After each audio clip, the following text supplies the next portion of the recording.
I'm your host, Marika Caper, and I'm part of the consumer education team at Trend Micro. I'm really excited to be joined today by Ryan Flores, a research leader in Trend Micro's forward-looking threat research team. They spend their time looking at what's just over the horizon, emerging technologies and threats being used by cybercriminals. In this session, Ryan's going to actually help us unpack how scammers are using AI in ways that go far beyond just phishing emails, for example, from deepfakes and voice cloning to the rise of autonomous AI agents. We're going to be unpacking how these tools are weaponized and what you can do to stay ahead. Ryan, welcome to our spotlight session. Thank you for having me here. So, Ryan, to kick things off, can you tell us a bit more about your role and what the forward threat research team at Trend Micro focuses on? Yeah, absolutely. I'd be happy to. I'm part of the forward-looking threat research team.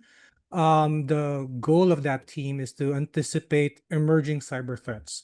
And we try to do it in a very realistic manner. So not just throwing darts on the wall and see what sticks. And we do that by primarily looking at the intersection of three things. Number one is what technology is emerging. Number two, what is the adoption and use cases of these technologies? And number three is what are the cyber criminals and threat actors' interest on that and how it can potentially help them. Since we're talking about AI in this session, I'll make an AI example. ChatGPT, when it was released 2.5, 3 years ago, it was a pivotal moment for generative AI technology because it made the large language model um, very approachable and accessible to the common person, right? So that's the emerging technology part. And on the adoption and use case, ChatGPT had the most record-breaking adoption rate. I think it was on like in a week's time, 100 million subscribers or something like that. So that's the adoption and use case. Now, me and my team have to start thinking, okay, this is a tool that has a wide adoption and it's able to do a lot of things. How can then cyber criminals leverage this new technology um, to to help them in their nefarious goals?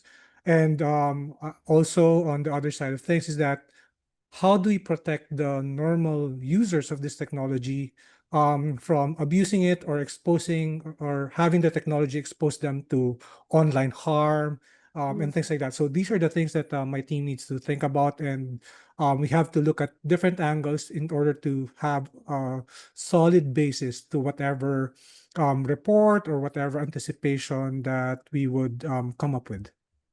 We're really glad that there's people like you out there doing that forward-looking threat research because, as you said, like everybody jumped on those AI apps at the beginning, and often we're doing it maybe without knowing the risks or the potential risks.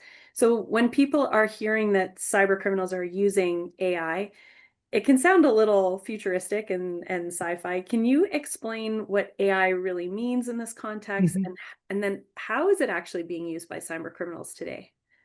Yeah. So I think it's quite simple, right? And I think part of also of my job is to demystify a lot of things so that it doesn't feel like science fiction. So what probably we can start to think of is that AI is just a tool. It's a tool in the arsenal that a normal person can use and also cyber criminals can use. Um, I think there's a very interesting research released about 1.5, 2 years ago, such that they tracked the rise of spam emails, and they had like a very big spike right around the time when ChatGPT was released to the public. And what happened there is that ChatGPT is being leveraged by those email spammers to generate new sorts of spam and to generate spam that is not like a cookie cutter, copy paste, send to 1,000 or 10,000 people using the same email body, email header, and subject, right? What they're now doing is that they're trying to make each spam email message more unique by having ChatGPT generate slight variations of almost the same thing, right? So, and this is how a new technology such as generative AI technology can be leveraged by people with nefarious or cybercriminal intent to further their goals. Another example that I would like to mention is that AI is increasing the reach. So in the first example that I mentioned, it has increased the scale Mhm. of the cybercriminal. Also, it is able to increase the reach. What do I mean by that? Actually, ChatGPT and other LLMs are very good language translators. Much better, for example, than Google Translate because it's trained in various languages, and it also can have different voices, different personalities, and like even slangs that it can even use slangs, right? So ChatGPT can be used to have a Nigerian scammer who is proficient mostly in Afrikaans or in English to be able to target people speaking other languages by using the AI's language translation capabilities. So these are the things, and I want to make it as practical as possible because some people think that cybercriminals use AI and they think Black Mirror stuff, right? No, they try to use AI as another tool to improve their scale, their reach, and basically optimize their quote unquote business. Because that's also one thing that I like to highlight here that cyber criminals, they don't do it just for fun. They do it because they earn money from it. And because they earn money from it, they're very profit driven. So they behave more as businessmen. So I want to unpack just for listeners who may not know the term LLM. That stands for large language model, right? So what you're describing is that the cyber criminals are using these tools to help them author, to help them translate, scams, and to really scale that up to make it more unique per person that it's being sent to, for example, instead of just the Mm. same exact text or email or message being sent over and over again. Um, Yes. are there, are there other tactics that they're also employing with regard to AI aside from just the written word? Oh, so we have several different types of AI, right? Especially for generative AI. So the difference between normal AI and generative AI is that generative AI can generate stuff for you. ChatGPT being the primary example that you you type text to ChatGPT responds to you, and the response that it generates using the AI that it's trained on. And that's on the text part. There's generative AI also for video and for audio. So these cyber criminals, imposters, scammers can also leverage those audio and video to generate content that is not real, content that can be used for scams, content that can be used for opinion manipulation, for fake news, and things like that. So I've heard of the term deep fakes, like when you're talking about audio and you're talking about video, but many people are still unfamiliar with what the term deep fake actually means. So what exactly is it, and why might it be such a concern when it comes to fraud and scams? Yes, so deepfake, just connecting to what I previously said, AI can generate things, and deepfake is just the final product of AI generated images, videos, or audio that is realistic but is fake. The danger here is that these output, the deepfake output of this AI generated images, videos, and audio, um, can they can generate realistic audio, video, and images, but they can also make it appear that it's something that hasn't happened. So, for example, a politician making a statement, or someone's mother asking for help, that she's stranded somewhere and needs money so that she can go back to her home country, right? And these are the exact dangers of these generative AI technologies that are prone to be abused and leveraged by cyber criminals and scammers. So can you walk us through a few more examples of some of those current kind of AI powered scams that you're seeing? For example, I've heard about that deepfake scenario being utilized within romance scams. So you're meeting somebody online and dating somebody, or pig butchering scams is one that we don't love the term. We'd rather call it conversational scams, for example, or maybe fake job offers. You know, how are deepfakes or maybe voice cloning showing up in those? Yeah. Oh yeah. I have a lot of examples. So for the viewers here, this might take a few minutes, but I think it's quite important to be aware of all of these things that are currently happening. So I think one of the first things and one of the simple things that this types of generative AI technologies and deepfakes can be used is just when you are creating a fake profile, for example, in social media or in the messaging apps, you're trying to create a fake profile. Of course, it would ask for your profile photo, right? Before, a lot of these scammers and impersonators would steal photos from the internet, and then just use that as their profile photo. But the danger to that is that a technical savvy person can actually do a reverse image search and discover that, hey, this is not the real person because this photo came from this person with a different name, with a different profile, and things like that. So what they're trying to do now is to create deep fake photos of made up people and then use that as their profile photos. So what happens here is that if anyone is trying to do a reverse image search for that particular photo, it turns up with nothing because it was artificially generated by AI.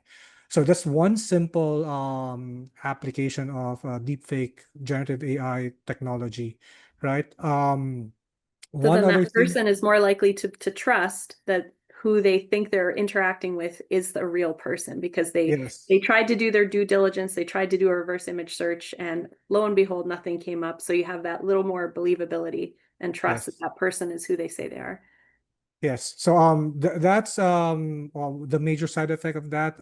Other major side effect would be like if there's someone investigating, it would make, for example, law enforcement forensics more difficult on tracking who this person is, right?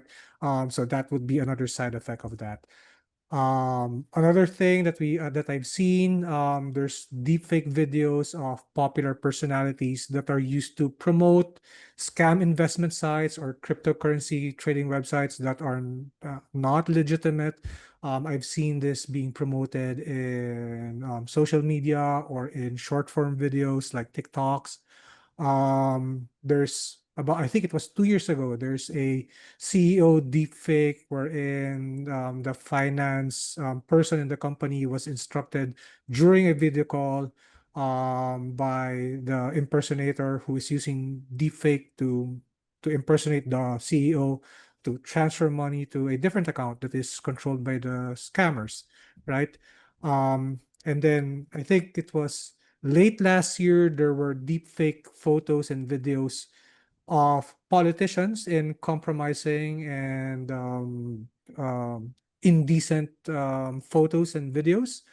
Um, and this deepfake photos and videos were sent to the politicians for blackmail, such that the scammers, the blackmailers were saying, if you don't pay us this amount of money, we will leak this on, to media, to journalists, or through the internet, and that might hurt their reputation.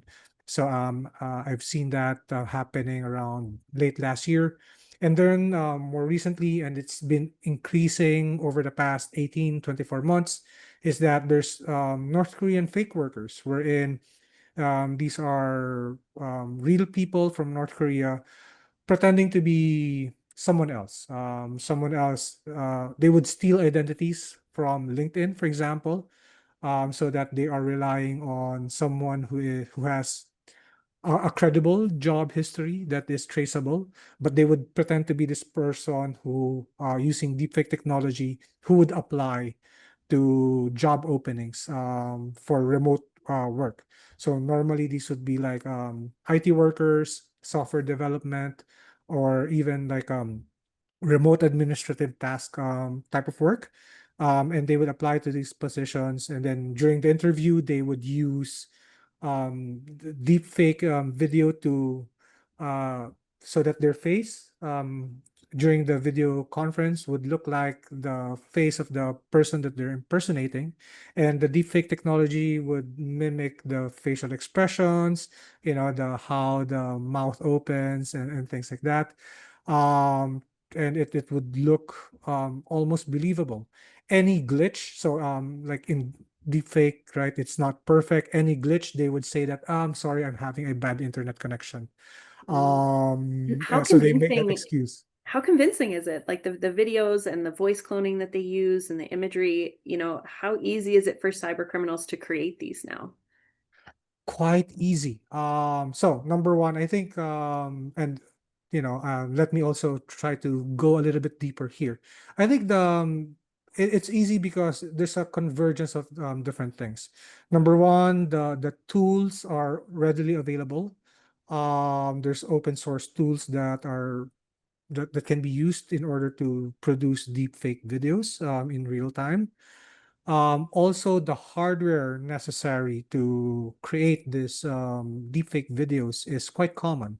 So, for example, ever since Apple introduced the Apple M1 processor, which is a processor that is specific for AI computations. It actually accelerates the AI computations that's needed. That is a perfect technology to generate these deepfake videos convincingly and in near real time. And also the cyber criminals, they realize that this is a technology that they can leverage. So we've seen cyber criminals who are not necessarily scammers offer services like these. Like, okay, you might not be a technically savvy scammer, but if you want, I can provide you a service that would create a deep fake video for you for $20, $50, right? So it's the convergence of all of these things of the software, the hardware, and the services available um, in the cybercriminal underground that makes these easy and possible for a lot of cybercriminals out there. So it seems like the barrier to entry to start using these AI tools is pretty low. It's not that expensive. You can even get help if you're not very tech savvy on how to use it from other cyber criminals. I'm Yes. assuming they can find those folks pretty easily if they really want to. And it sounds like what they create can be very convincing. And you've described a few applications, some that seem really targeted to a particular person within a company, for example, all the way to just the general public being targeted with the use of AI in these kinds of scams. So Yes. you've spoken before about how scammers aren't like a single group, that they range from individuals who are maybe trying to make ends meet all the way to like global crime rings. So can you explain a bit about this ecosystem and how different groups operate? Yeah, I can just try to continue from the last one where I was already mentioning about the North Korean fake IT workers, right? So Mhm. they do their scam, they actually do their own work, but at the end of the day, one of the side effect of the end goal of their ruse of the scam is that they steal information from the company, or they steal cryptocurrency wallets or financial online accounts of banks in these companies. and also try to blackmail these companies. So that's a more state level, state sponsored level type of group, and they are very advanced in how they operate, quite organized. They would share information with each other. So like, if something works for them, they would share it to their colleagues and say that, hey, this worked. Maybe the next time you also do it this way, right?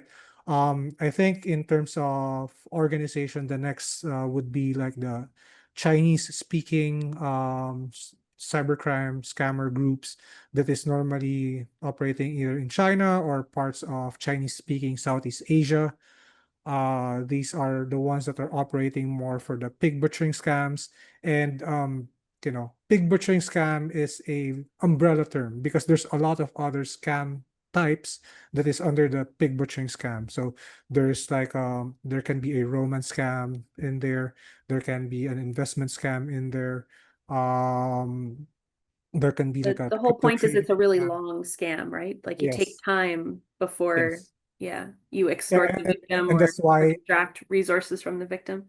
Yes, and that's why it's called pig butchering because they are playing the long game.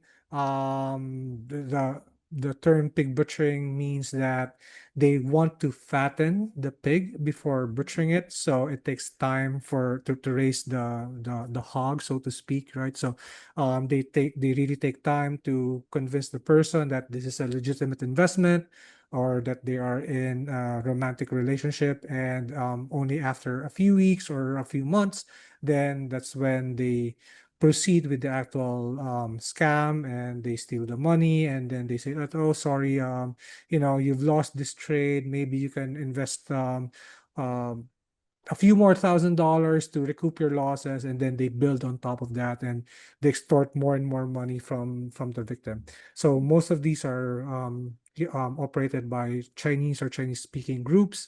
Then also there's scammer groups that is based mostly in South Asia, India, Bangladesh, Pakistan, who are more into the technical support scam.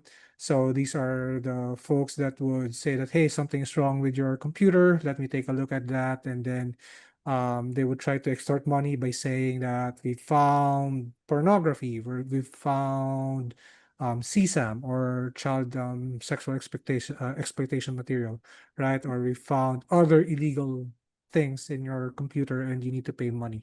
And then there's the Eastern European and also Chinese speaking groups that provides tools and services. This is what I mentioned earlier that they offer services that, for a scammer who is not technically does not have the technical skills that okay for $20 $50 I can create a deepfake video for you. So there are groups that are not directly involved in the scam but they provide the tooling and the services for those who do.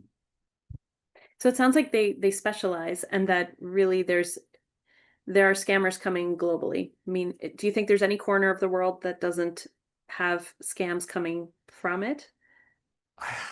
Or are cyber criminals located everywhere? I think yes, cybercriminals are located everywhere. So for example, even if I mentioned that most of the technical support scam would originate from South Asia, but they would also have accomplices in other parts of the world, mainly for other parts of the scam because there's money laundering involved. There's anonymization for their infrastructure, their servers, their IP addresses, and things like that. So the actual scammers might be concentrated in a certain area, but their accomplices and other people who are involved in the whole scam scheme and infrastructure would be global. No. So it does sound as though there's a whole range, whether they work independently, whether they're part of a larger group or an organization, um, and that they do use, this ability to share information with one another. They're actually supporting one another in their criminal activities, almost to scale up and have better reach. So Yeah. it feels a bit daunting as a, a member of the public who wants to keep their personal information safe, knowing that, there are all these people kind of working against you and trying to craft fraud, scams, identity theft. It's a little bit scary and overwhelming when you think about what you're up against. So Yeah. there's a growing concern about something called agentic AI. So what does that mean? Can you explain it to us in simple terms? And is this Mhm. something scammers are starting to use? Yeah. So let me explain first agentic AI. I've mentioned before generative AI, right? It's AI that generates stuff, whether it be text, video, images, or audio. But that is, the things that they generate does not take any action. Agentic AI is an AI system that is able to take an action. So, give you an example. I asked ChatGPT to design an itinerary for my dream vacation to Europe, for example, right? So ChatGPT would generate, an itinerary for me, based on the input that I give it, like, how many days do I have, my rough budget maybe, or what would be my points of interest are. But ChatGPT won't be able to tell me which hotels they would recommend based on the budget that I have, because ChatGPT doesn't know what the seasonal pricing of certain hotels are. ChatGPT won't be able to tell me the airfare, how much it costs on particular days, and also the prices of food and things like that, right? Um, so an agentic AI system would be able to do all of these things because aside from having the output of the itinerary and points of interest and recommendations, they can also do certain actions like search what's the best deal for an airfare for a particular set of dates, and even potentially in the future book the best flight for me based on my budget, based on my itinerary and schedule, and my arrival times and departure times, right? So that's agentic AI. Um, do we see cyber criminals building their own agentic AI systems? Fortunately, or not right at this moment. So I would say fortunately.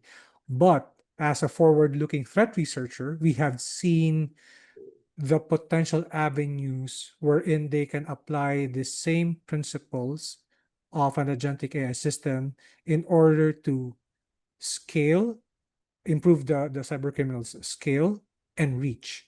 I'll give you an example, and hopefully this not, it would be way into the future before it goes into fruition. um an example agentic AI system a cyber criminal can build would be like if they want to scale their romance scam, right? Mhm. Right now, the romance scam, it's one person talking to multiple people, and the bottleneck there is the scammer that one scammer who needs to talk to 10 or 20 people that who is in the process of the romance scam. What if that person gets replaced by an agentic AI system who is able to interact with hundreds or thousands of potential romance scam victims. And this agentic AI system would have an individual personality and profile for each victim. It would know the historical conversation so that they can reference jokes that were made the prior week, would Mhm. take note of what the favorite flower is of this particular person, right? And would even, for example, generate fake photos to share to them, like, hey, I ate this for lunch, right? That would be an example of an agentic AI cyber criminal agentic AI system. Would I wish for that to happen? Hopefully not. And hopefully I'm not giving any ideas here. But what I'm trying to point out here is that um, we are developing technology that would be helpful for the future for the common person, right? But we also need to think of how these can be abused um, if the person has malicious intent and cybercriminal intent. So it sounds like the agentic AI is like, if I'm understanding correctly, it's multiple sort of AI. Can you call them agents or bots that would be completing different tasks Yeah, for you can call it agent. So it can evolve into something like, a core artificial intelligence system, and it has certain agents that would perform tasks for it. and so it's more powerful than our typical generative AI. And if it were to be leveraged by cyber criminals, it sounds like it could be very powerful. And it sounds like they could potentially have unlimited scale and reach in terms of what they could do. Yeah, unlimited scale, reach, and personalization or targeting. Oh, yeah, that sounds awful because at least for the most part, we are at the limitation of a real scammer at the other end of the line who needs to eat and sleep Yes, and keep all of the stories of victims in their minds, et cetera, et cetera. But AI is not going to have any problems with any of that. It'll be able to just work 24 hours a day. Uh, unfortunately. So AI, we know, isn't just helping scammers, it's also helping security companies fight back. And so how is Trend Micro actually using AI to detect and stop these threats before they reach people? Yes. So, as I mentioned before, AI is a tool. So, as a tool, I've been talking about how this tool is being leveraged by cyber criminals and scammers the past, 30 minutes. So now I get to talk about how we the good guys, are leveraging it, and we can leverage it in a lot of different ways. So, for example, uh, just being able to tell the intent of a certain email message if it's potentially leading to a scam. That's one of the good uses or cybersecurity uses of AI. We can use the AI to identify the intent and the history of the message, as well as the context behind, like, is this the first time that is being sent, or were there history before? Or if there's history, is there a shift in the tone, in the voice, and in the choice of words, for example, of this person who is supposed to be sending this email? Because that can indicate a business email compromise, such that, if your CEO talks this way and suddenly you receive an email that talks differently, then that's a flag. That's an area where AI is very good to in determining, right? Um, Also for scam-based actions that a potential victim is about to make, right? So, for example, if they're about to click on a link, our AI systems can say that, hey, this link comes from someone you don't know, from a number that is not registered from, and is coming from a country whom you know nothing from. Why would you click on this link, right? So that is an area where AI can also help. On other things, video, for example, flagging if the video chat or a video that you're seeing is a potential deepfake. AI can be also used to detect that. And it's one of those things that we say that AI versus AI, right? So if cybercriminals and threat actors are using AI to generate deepfake, then we also use AI to detect the deepfake that they generated. And I think this is important because I think in a study that we had, 36% of the users of Trend Micro reported to have encountered a deepfake scam. So this is a growing problem, and having a deepfake detection technology should help flag these scams. I know here at Trend, we've actually developed a slick little app called Trend Micro Scam Check, and you can download it onto your phone to block scams, but you can also quickly check anything that you might even be suspicious about online.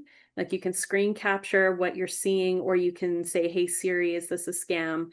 Such as maybe a message or even a website or an image or an ad that you see on social media. And our AI is actually going to evaluate it and then tell you if it might be a scam. So it's pretty awesome that we're able to use AI in our favor to help spot what scammers are throwing at us every day. Yeah, I mean, just a personal anecdote. When this is being presented to a lot of to the Trend Micro executives and to the other researchers and other people, like a lot of the people in the room exclaim that, "I want this for my mom," or "I want this for my for my grandmother. I want this for my kids," because they we feel that it's something that would really protect them, right? And I think that's very good validation of a technology. If you yourself says that, hey, I want this technology on my grandmother's phone because my grandmother is not as tech savvy as I am, not as aware of the scams that are happening. So if this helps protect them, that's something that I can do to personally protect the people that I know. Yeah, and we often are thinking about our loved ones, but then I think there's also something to be said for maybe our overconfidence in thinking we can spot scams ourselves. I mean, I've heard stories from very technically savvy people all the way through to everyday people experiencing scams. So it seems that it's helpful for us, even if we think we can spot it ourselves, we may not be able to. And Yes. so another question I had for you is, we used to think computer viruses were the biggest threats. Like people could just install antivirus software and sort of set it and forget it. They'd put it on their devices and walk away. So why maybe isn't that approach the right way anymore? Why doesn't that work as much as we'd want it to? Yeah. So at some point, malware and scam they diverged, right? Um, at the current state, malware is, I would say, it's immediate and binary. What do I mean by that? If you get a ransomware infection, you see it immediately, and you immediately know that it's a malicious piece of software. Scams can take a longer time for the scammer to reveal the scam, and it might not be too obvious, right? So I think that's the difference. So for example, if you receive a WhatsApp message from an unknown number whose message body just says hi, Mhm. is that a Seems so scam or innocent, not, right? right? So you don't know. You need to actually allow things to play it out. But once you're playing it out, you might be emotionally invested already. The hook already got you and your guard is down, and that's when the scam would hit you. And I Mhm. think this is why a lot also of people who are technically savvy and who knows about these things get to become victims because at some point they fall for the hook, whether they have they might be lonely at that time, or they might be distracted, or they might be undergoing something. Grief would be one thing, right? Um, and they fall for it. And that's why also I think why AI can be leveraged in the defensive side, because AI can be used to check for intent and check for which possible phase and what would be the possible next actions. So, for Mhm. example, on the message that just says hi, I think we are developing a new version of the product that warns the user that, hey, this is an unrecognized number. Um, this person might lure you into a conversation about something to get your guard down, and then that's when the scam would happen. So, and Mhm. then if you ignore that warning and then continue the conversation, the AI scam check would then say that, hey, you're talking about investment. We know a lot of investment scams that are going on. Maybe you should be worried about that. So I think this is where the anti-scam technology also should be different from the antivirus, anti-malware technology, because the anti-scam technology needs to check on the different phases of the scam as it happens, and warn of what's about to happen, and check if what's about to happen in the playbook will happen, so that they would implement further security measures or stronger warnings to the user. So, for somebody who doesn't actually have a very technical background, can you suggest very briefly just a few simple habits or best practices that they could adopt to kind of protect themselves in this world of personalized AI-powered scams that you're describing? Obviously, we think tech tools are very helpful in these kind of scenarios, but what would you recommend, Yeah. Ryan? So, this number one, these tech tools work, are effective, of course, to a certain degree. So if you already have them and they are provided for by your employer, by your email provider, by your bank, make use of them, right? Make sure that you make use of them. One other suggestion that I have is that your smartphone is where all of your personal contacts are. It's, you use it for your work, you use it for your personal banking and things like that. And a lot of the new generation smartphones have biometrics. Please make sure that you make use of these biometrics whenever possible. Sometimes some of the government apps or banking apps would integrate with the smartphone biometrics, and that actually helps you. For example, if you're a victim of impersonation, somebody's trying to impersonate you, and or you have a stolen, your identity stolen, and is trying to log into your account, your biometrics could save you from that other person who's trying to steal your identity, right? Another thing, choose a provider that is security oriented, whether it be your email provider, your bank, or social media.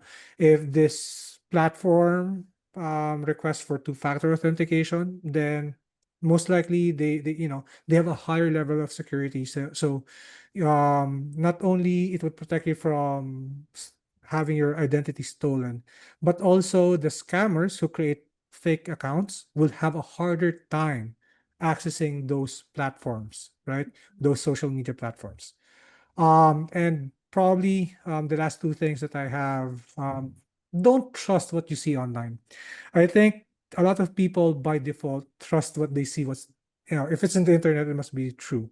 I think we need to have to shift that mindset that, okay, if it's in the internet, it might not be true, and I need to validate that. I Mhm. think that should be the mindset that people should have moving forward, and also to have a healthy level of paranoia.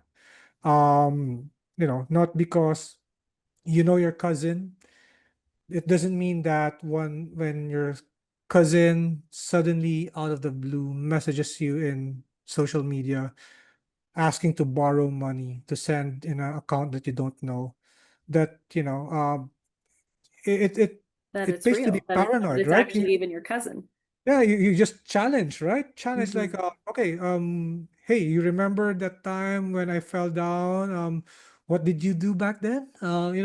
Just a subtle challenge question just to validate, right? And that's part of the paranoia. So I think these things really help in preventing you to fall for these scams. So always being critical of what we're seeing, thinking Yes. critically about it. Yeah.